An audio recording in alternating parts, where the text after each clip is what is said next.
Chapter 11, Famous Explorers. The word explore is in itself a very interesting word. Let's read about few famous explorers. A person who fearlessly travels to discover something unknown to the rest of the world is called an explorer.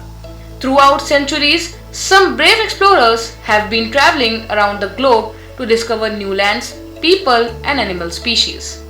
First, Ranulph Fiennes. He was a British explorer who made 30 expeditions to the North and South Poles.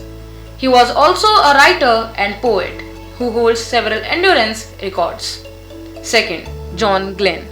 Known as the first American to orbit the Earth in space. He made the first transcontinental flight with an average supersonic speed in 1957 when he flew from California to New York in 3 hours and 23 minutes. Third, Roald Amundsen. He was a Norwegian explorer and was one of the greatest figures in the field of polar exploration. He was the first explorer to reach the South Pole and the first to cross the Arctic by air. Fourth, Matthew Flinders. He entered the Royal Navy in 1789 and became a navigator. In 1795, he sailed to Australia where he explored and charted its southeast coast and circumnavigated the island of Tasmania. Fifth, Jacques Piccard.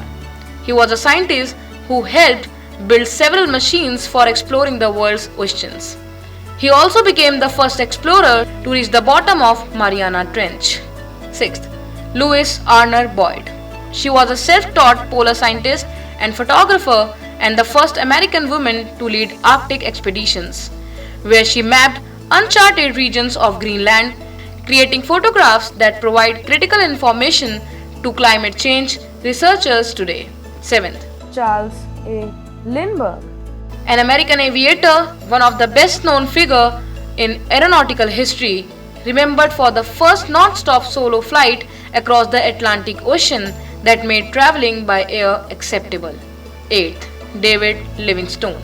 He was a Scottish missionary, doctor, abolitionist, and explorer who lived in the 1800s. The first European to explore parts of Africa and African rivers. He sought to bring Christianity, commerce, and civilization to Africa and undertook 3 extensive expeditions throughout much of the continent.